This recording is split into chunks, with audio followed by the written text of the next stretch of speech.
Hello, everybody. Mark Schaftlein with you, and this is the Schaftlein Report. It's Tuesday's edition. We're broadcasting from our studios here in beautiful Irvine, California, and from the great Midwest, Chicago. Tom Amenta, welcome back to the show today. Happy to have you with me today. Hey, it's good. It's good to see you back home. And what last time the little Louisville trip I know you were on. Good to see you again as always, my brother. Yeah. And we got a lot to talk about today, don't we? Oh, man, I got to tell you what, you're back on at an opportune time. So much is going on. Let's start on the political side, which is what we're really known for here. We do. Tom, talk about some breaking news you saw just literally before we came on the show today. Share that with our audience today. So, for the audience, I was getting ready to prep for the show, and there's a recent Gallup poll, which, is still one of the most respected polling organizations in the world, period. That's not up for debate. And the question that they had been asking the American people was, who do you feel is more equipped to run the country, the Republicans and Democrats? And in one of the largest margins in the history of Gallup polling on that question, the Republicans came in at 48 to 37%, which is not only statistically huge for guys like you and I that are always quibbling about the numbers, but just in terms of a general sentiment, Gallup is one of those places that really will survey the entire country. They really do try and find as relevant a sample size as possible. They've been doing it forever. And, me, I play it straight down. I'm a centrist, but I play it straight down the pipe. And if no one's going to spin that number, that's a number that says where American sentiment currently is. And I think that is something, especially now that we're in the home stretch, we're 30 days away. And I think that is something that people are going to start paying attention to. I concur with you. But I mean, the interesting thing, we're not necessarily 30 days away. We're about a week to 10 days away in some states. Yeah, it's true. Because of early voting that starts. I think Republicans, Tom, are on the right side of the issues. I mean, the Republicans are talking about the economy, inflation, crime, border security. Those are rated the following percentage of important to the American people: 82% on the economy and inflation, 72% on crime, 67% on immigration. Those are three/4 really important issues. The Democratic Party continues to talk about abortion and climate change. The abortion sort of washes itself out between the hard left and the hard right. Yeah. Climate, people, you put climate on one side or high gas prices on another. Tom, in California, we have record gas prices right now. Average price, we're up at $6.70 a gallon almost. Average price. I mean, it's not, the gas station, and it's not unusual seeing $7 a gallon for premium unleaded out here. Oof. Now, I know that's not what the rest of the country is experiencing. It's so bad out here that our governor is even considering accelerating what they call the winter blend season, where they don't have to go through as much. We'll call it rules, regulations, and it actually can drive prices down 30-40 cents a gallon. That's how bad it is out here. Tom, OPEC Plus meeting tomorrow. If gas prices tick up towards 100, that is not going to be helpful for Democrats. No, I mean, it's just not. This is one of these, you and I talk about this all the time. It's like, what is best for the nation? What is the best for the people? And the Biden energy policy is just like, I mean, I said it. I was really happy about some of the green initiatives that got passed, but I never want that long-term benefit to be at the short-term expense of people.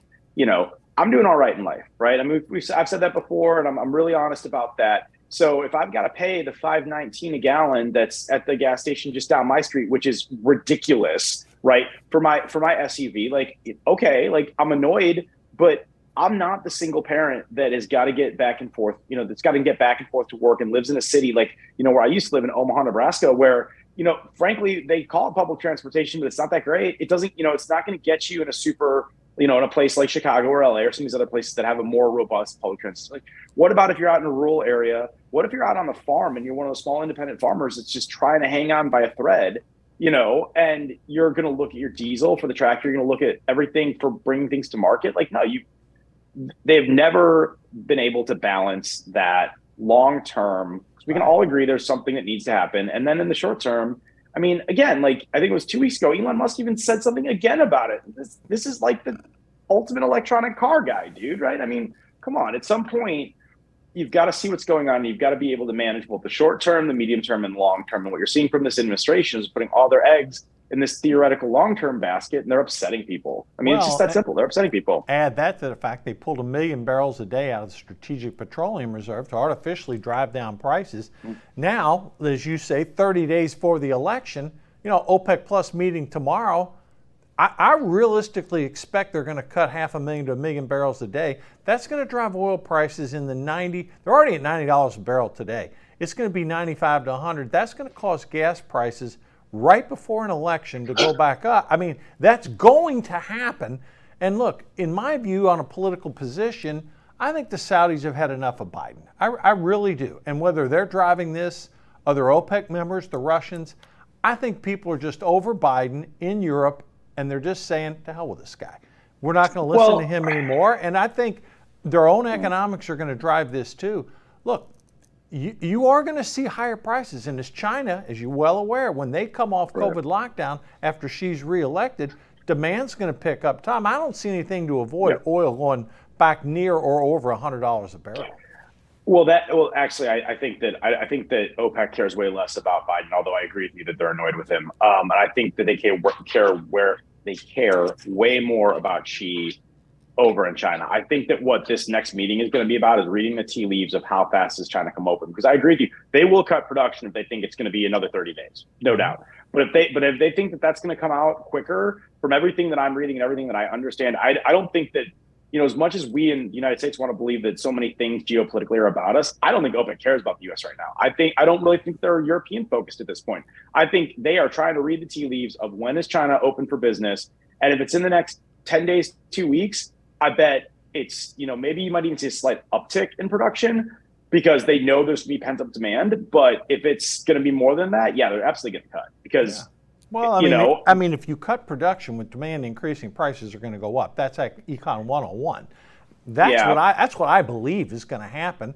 And the Biden administration can scream all they want. Their power is very limited here. Mm-hmm. I heard Mo Khan, a congressman, come out and say, well, maybe we need to halt arms sales to Saudi Arabia. So what? You do that, they'll buy them from somebody else. Don't be stupid like, these policies are. Joe Biden, go ahead, Tom, please.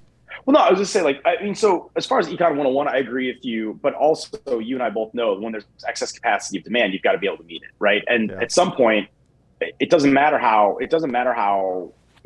how expensive, how much you raise it in order to fit it inside that window. If you have excess capacity or capability to increase production, they're just going to do it because they're going to make more money in the net for that pent up demand. So that's why I'm looking at China on this. You're definitely right. If China isn't ready to open for business, they're going to drop it, and they're going to drop production. They're going to jack the prices up. But I do think you'll see them hold serve if China's going to come back in, because that's still going to bring the prices up based on the econ. Because the Chinese are going to try and buy a disproportionate amount of oil for the next probably at least through the holiday season, I would estimate for Q4 in order to get themselves back into business and back online. Because they're running out. So that's at least where I see that one happening right now. Well, the Democratic Party is going to be freaking out about this because they're already on the south side of the equation. Like you mentioned, that poll, 48-37. That poll similarly mirrors Joe Biden's approval, although Biden's approval is worse. Biden's approval rating right now is 38%. His negative number, Tom, is 54. Tom, you and I have studied elections over the decades. I don't ever recall a president, even Trump wasn't this bad when he came into the midterms, and the Republicans got shellacked at Trump's midterm.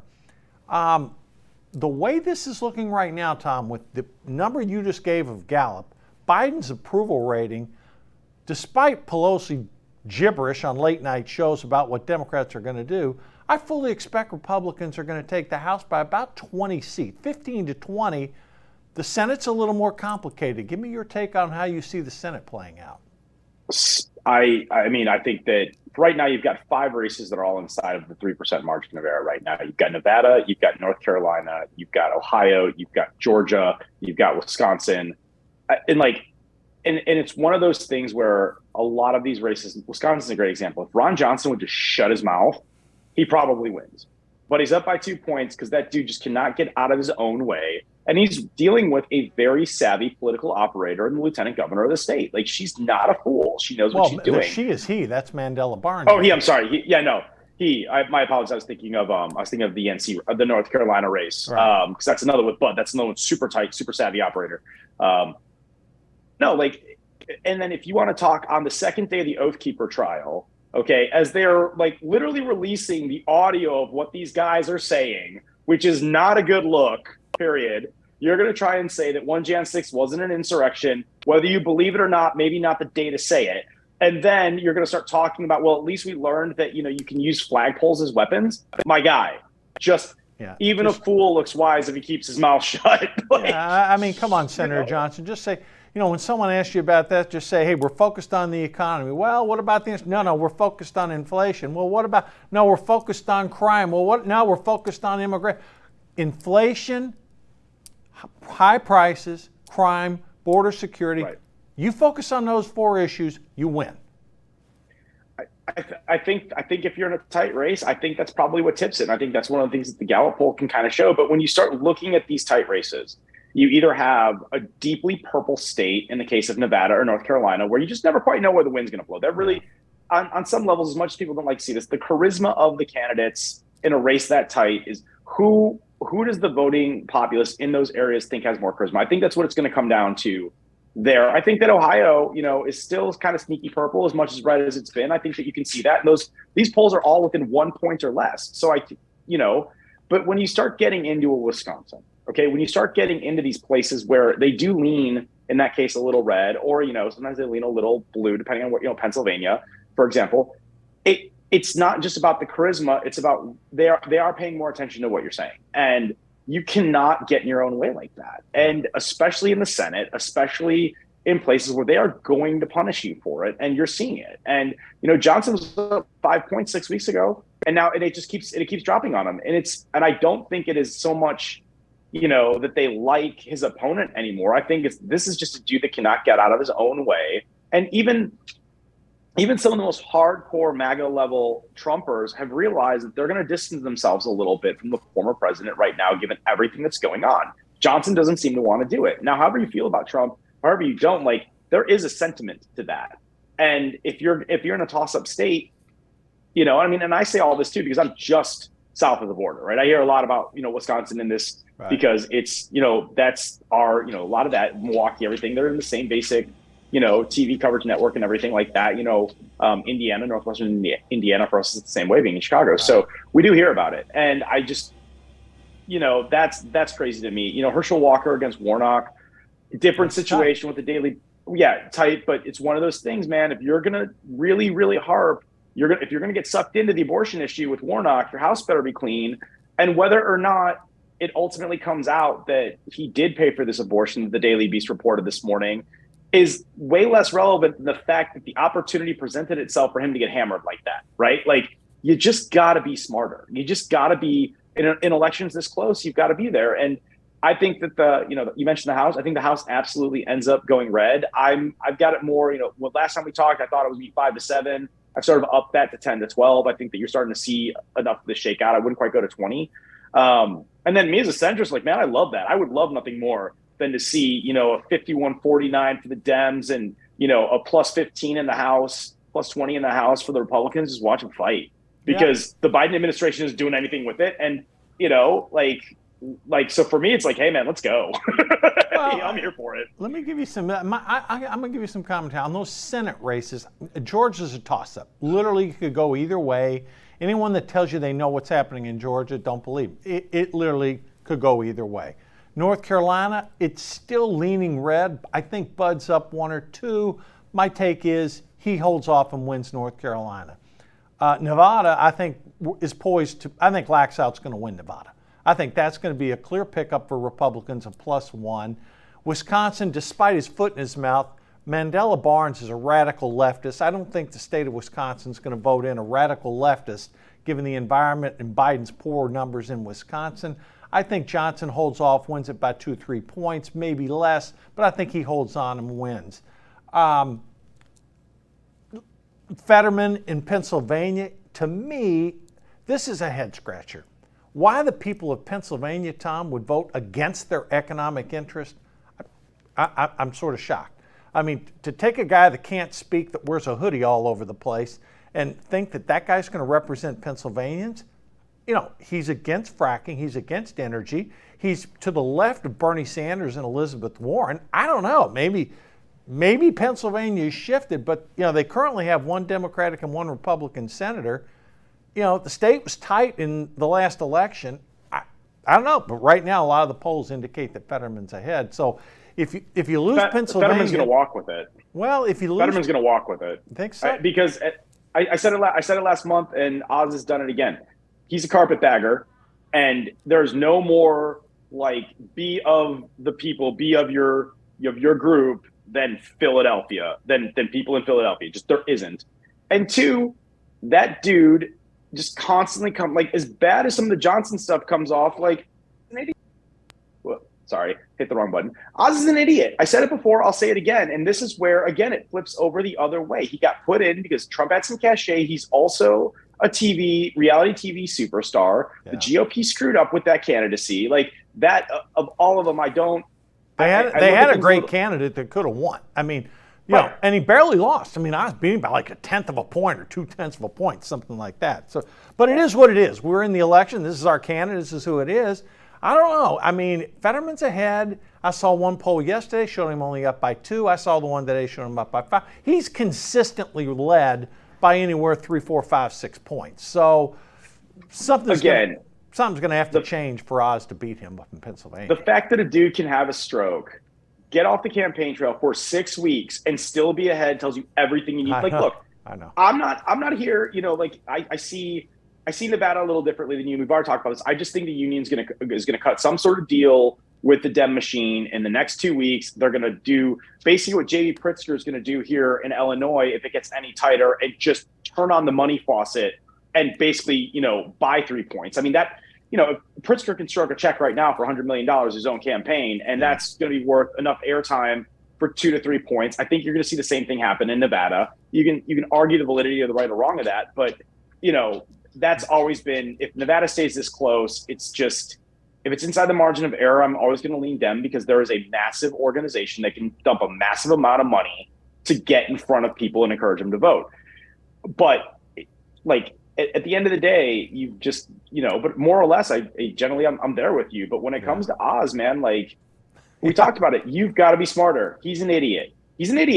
And and so you put an idiot in front, and now you can't understand why he's losing. This guy, his policies don't seem to reflect. Well, because again, going back to the charisma we talked about, if you're that annoyed with somebody, you're either going to sit it out, or you're going to hold your nose and go the other way. And I think you're still seeing that happens in American politics with Oz. Well, some encouraging news for Republicans. I mean, in Florida, Ron DeSantis is up by 8 over Charlie Crist, former governor. Marco Rubio, I think this is a little aggressive. I saw him pull up where he's +7 over Val Demings. That race is going to be closer. I've said before Rubio's going to win it, but it's going to be 3 or 4 points. I don't see him winning by. I love him to win by 7. I don't think that's the case. So I think that's more of maybe a 3-4 pointer. Just because, although Florida's trending, it's a red state. Let's not kid ourselves and call it purple. It's a red state. Yeah. But it's not that red. It's not like Wyoming or Indiana or something like that. I mean, it's a reddish pink state. Yeah, we have 2 senators. We have Republican governor, Republican House, Republican Senate. But look, there's a lot of Democrats that move down from northern areas, and unfortunately, they come down to enjoy the sunshine, but they bring their democratic values with them. That's not prevalent as much as it used to be. But again, we have 2 great candidates, DeSantis and Rubio. They'll both win. Let me talk about this. This is an interesting thing. Did you see that note that came out about African American black voters? Again, in the 2020 election, they voted for Democrats 85%, or excuse me, 84. 2018 election, 85. Okay, so 84, 85%. That support has dipped 10 points. Now they're 74, 75%. Tom, I submit this to you. Now that's a national basis. Right. Here's one thing I want to caution everybody about when you look at these polls and hear these numbers. Are they based on registered voters, or are they based on likely voters? Gigantic difference there, folks. So in this case here, I'm not sure if this is black Americans polled likely voters, registered voters, I don't know. But one thing is clearly indication. If the Democratic Party only gets 75% of the black vote, it's going to be a red wave if that happens. Because if Republicans go from like 9, where they were before, and pick up 12 or 13, 14%, all of our predictions are going to be wrong. It's going to be a massive red wave, Tom.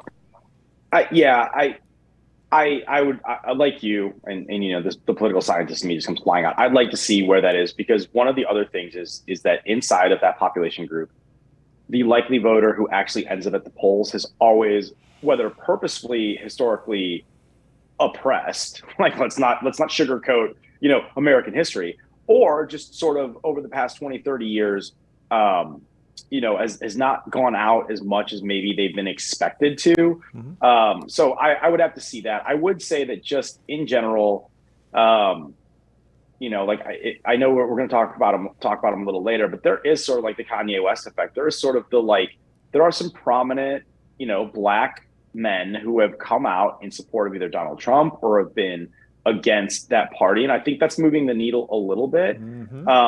I also think that the one that I'm really way more interested in, if I'm being honest, is the Latino vote.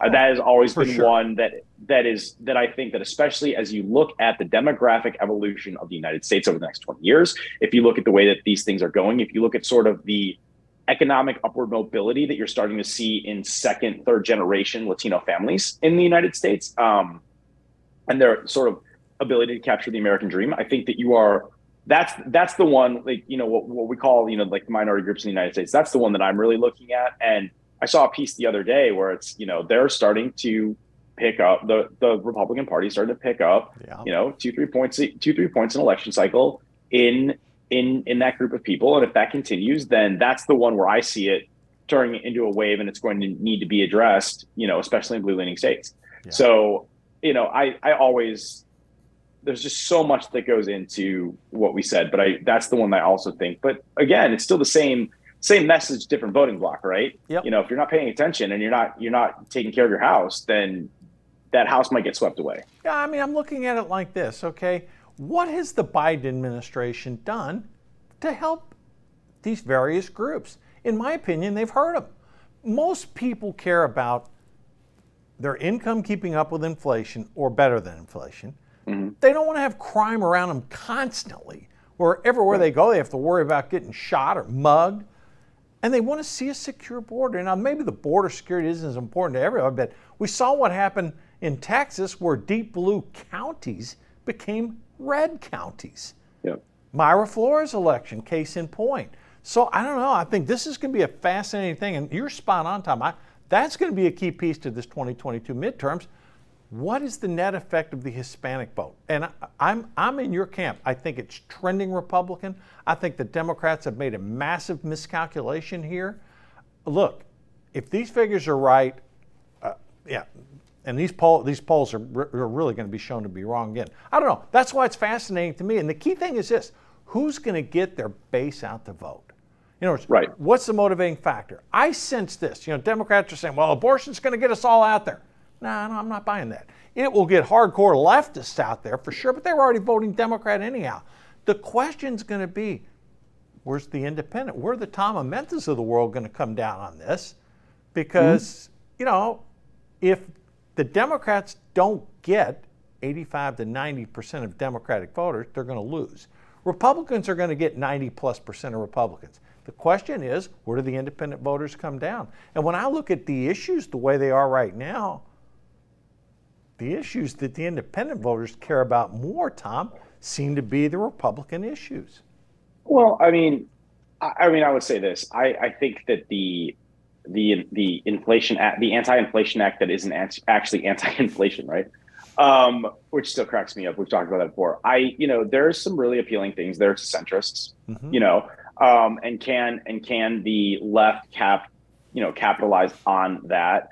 I think that, like, what I would argue, the pure centrist, maybe one tick to the left or one tick to the right type as well. It doesn't matter too as much, but if you're 2 ticks to the left or more, that 2, 3, 4, where you're still prepared to go to the other side if they've got the right message. I from what I've seen in friends of mine that lean that way, or even, a couple that are, a couple clicks right, there is actually an appeal to that message. And I think that it sometimes gets lost. And I think that the other thing is that when you pair that with some people, abortion is their one track. Like when I was in the military, for whatever, things I disagreed with, it was so important for me to make sure that the military was taken care of. Like I was going to hold my nose and vote Republican in almost any manner when I was in. There are people that are sent that would consider themselves centrist, that would consider themselves pragmatic, and abortion happens to be their issue, particularly suburban women. So I think that it is both overblown as an issue in this election cycle and also maybe under talked about when you start splitting the demographics.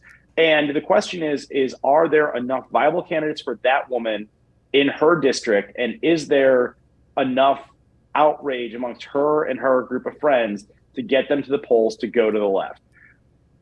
And, I don't know if there is or if there isn't, but I do think that I think it's nationally overblown. But I think that when you start looking at certain suburban purple areas and you start going down the candidate line, that's part of the reason that, instead of 20, I'm closer to 15. Because I think, Illinois is a great example of that. There's some suburban areas that are super purple around here that I think are going to lean slightly left because they've got charismatic candidates, and those women are upset. Yeah, it could happen. I mean, that's true. I mean, again, we're gonna see as this thing comes into focus, ultimately whose strategy was correct. Right. I think the Republicans their strategy is working. Let me talk about a little economics with you, Tom. Came out today. We've been having this job openings, 11 million month after month after month. It dipped down 500,000. Job openings declined 11 million to 10.5 million. Average price of a home dipped 1% in the month of September. First time we've actually had a drop in about 10 years, really. So, Tom, economically, stocks are, they're up for a second straight day as interest rates come down. What are you making of these economic crosswinds right now, and what type of effect do you think that's going to have? Again, I just think it's a market correction. I mean, the unemployment numbers being so low and the surplus of jobs being so high, that had to correct at some point, right? Like it just had to. The real estate market, when interest rates were at 3% or under, that was so misaligned. Like I hate it because like we've talked about, I'm starting to look at, in 6 to 9 months, my goal is to buy back into the market, right? So every time I see all of this, I just cringe and I'm just like upset about it because it affects me that way. Sure. But the flip side of the coin is that people weren't buying in the market. The housing market was being artificially propped up by people speculating because the interest rates were so low that a middle class family could buy another house, turn it into an Airbnb, and and you were seeing that over and over and over again. There was enough scale at that. You saw real estate speculators who could do it at scale. Yep. Instead of buying 1 to 2 houses, we're buying 10 to 20. So to me, I see that going away. Like I don't see that. 1%. It is going. It is going away. Yeah. The public. I don't see that. Go ahead. I genuinely see that 1% dip as a good thing because I think it means that the people that you're losing some because of economics, but I think that if you take the speculation out of the market, the people who really want just a single family home to live the American dream, now they're going to get more opportunity because it's not the new hot, shiny toy with free money in the market. So I don't think that's a bad thing. I do. The unfortunate problem with all of the inflation is that the Fed's going to raise them another 75 basis points in the next meeting. You can just pencil it in right now. And so what's going to happen, Q2, Q3, Q4 of 2023 is where I think that ultimately that the fight on those things is. And it bums me out, for people that are, in that lower middle class bracket. But at the same time, if we're being honest, they had very little inventory because that was all getting sucked up by speculators. And now if they're clever and if there's enough of a market correction where they can negotiate the price of the unit down enough, then for the first time I'm seeing in a while, they might be able to get in. Like, I'll be fine. Like, people in the middle, upper middle class like me, we'll be fine. We're just going to grumble about it before we refi in 5 years. But right. So at least in the housing market, I think that's a good thing. I think that the fact that we are seeing the jobs in the market sort of start coming down, I also think is a pretty good thing. Now we just need to get to the core of it. And that is have some pragmatic economic policies to rein in inflation and, start being able to rebuild this back up so we get closer to what it should be. It's really interesting. Some of the publicly traded firms that went out and bought a lot of that real estate, some of their stocks have come down 75%. One firm that was out there in the market buying all these properties, they're selling 55% of what they bought at a loss. So while we give you a figure and say prices were down 1%, that's aggregately. Some markets that were hotter down 10, 15%. Right. And that's going to continue. It's simple economics. As interest rates tick up, try getting a mortgage right now, you're going to pay 6.5 to 7. and Yep. supply goes up, prices are going to come down. And that's what's happening. Right. What do you? Let's shift on to some what I call political malpractice almost. I mean, the White House is getting hammered over the "Where's Jackie" remark by Biden, looking for a deceased congresswoman who died back in August, and then the esteemed Vice President Kamala Harris treating hurricane relief as, quote, equity. They're so embarrassed they can't even answer the question when asked by the Washington press corps, who is normally very pro-Democrat. It's almost like between the president and the vice president, you're going, what are we doing here, Tom? I mean, this is screw up 101. I mean, what? You know what it does? It adds credibility to the belief that Biden's really not in control. There's no other way you can spin it. And while we have the president not in control, we have an incompetent vice president. I don't know any other way to spin it. I mean, after her fiasco in Korea, now her equity quote on a hurricane, only Kamala Harris could politicize a hurricane. Well, I mean, I think that when it comes to Harris and everything, I think that she thought that as VP, she was anointed to run in 2024, and she started throwing her weight around at the very beginning of that administration. We can all remember when she did that. And almost immediately, everybody in the White House was like, we're not saying you might not be one day, but your day is not today. Go sit in the Naval Observatory and pipe down.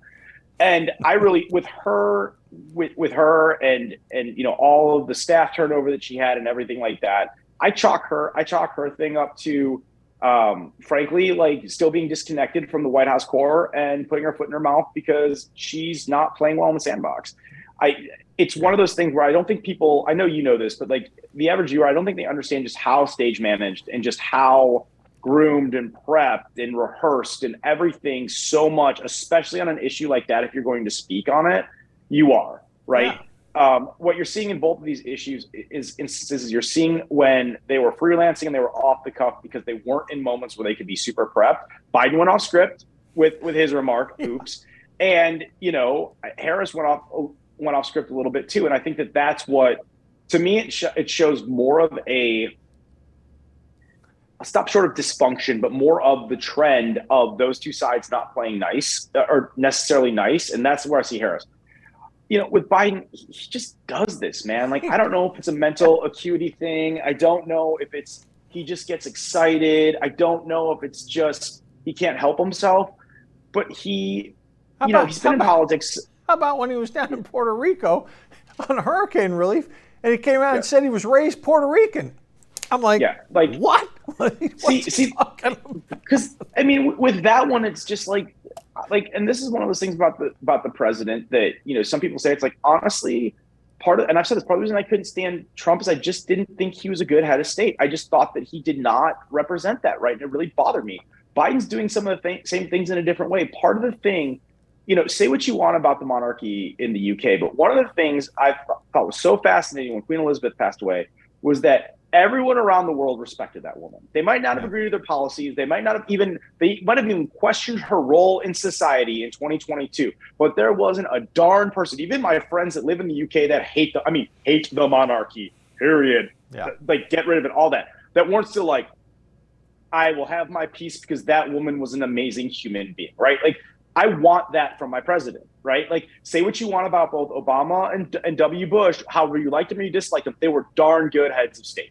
That was one of those things where I concur. And so what we're really seeing right now is just that this administration is failing in their head of state duties. Yeah, that's really, kind of how I see this one. Well, it really is, and hopefully a future potential nominee, Ron DeSantis, he just blasted Harris. And what are you talking about? I mean, hurricane relief aid is going to go to where it's needed, based upon what happened with Storm Path, not some equity, whatever. It's just insane. Right. All right, closing comment.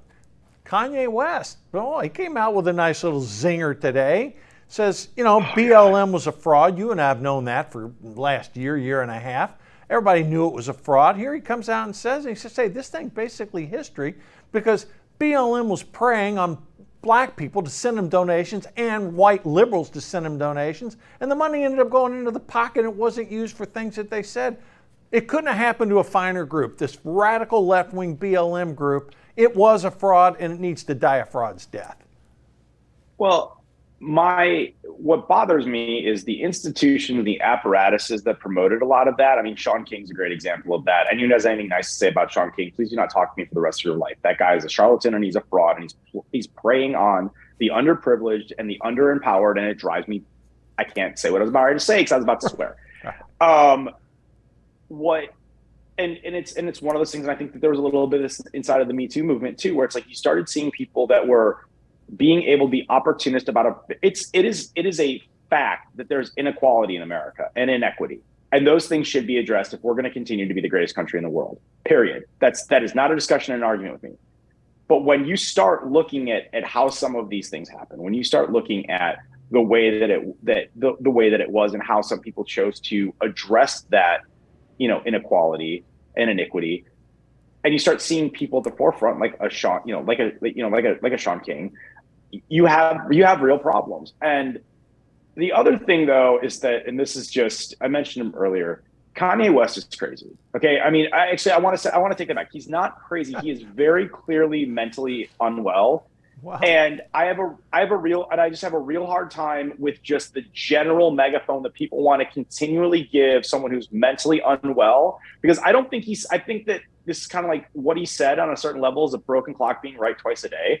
Because you look at some of the other things he said recently, or some of his business decisions, some of this other stuff that he does. Because again, like I'm a sneakerhead, so I've been following him getting into a fight with Adidas now for 6 months, just because I'm interested with it. Like that's the part that bothers me. And like, do I generally agree when he pointed out that a lot of what this movement was portraying itself to be, it has since been shown to take advantage of the people that it was trying to help? Right. Yeah. I mean, I go all the way back when we first started talking. I don't know a cop in the world that's a friend of mine, and I'm 20, 30 at this point, that'll defend, what the officers did to George Floyd as a practice or anything that they should have done. It was unnecessary the minute they got him cuffed. Period. This isn't a debate. It's not. Yeah. It was technically and tactically wrong, and that deserved a response. And Derek Chauvin deserved to go to prison for that. That's not arguable. Well, but then, yeah, he did go to prison. But then a week later, in the middle of it, there's this new riot because someone steals a taser off of a cop, is running away from him, turns around to shoot the taser at the cop. The cop draws down and pulls from leather and drills him. Like, guess what?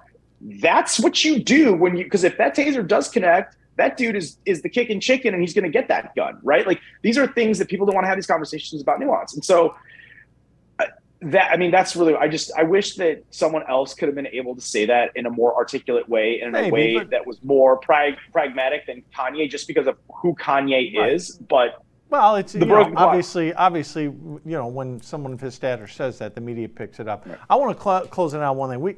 You were speaking about police. We had a sad story yesterday.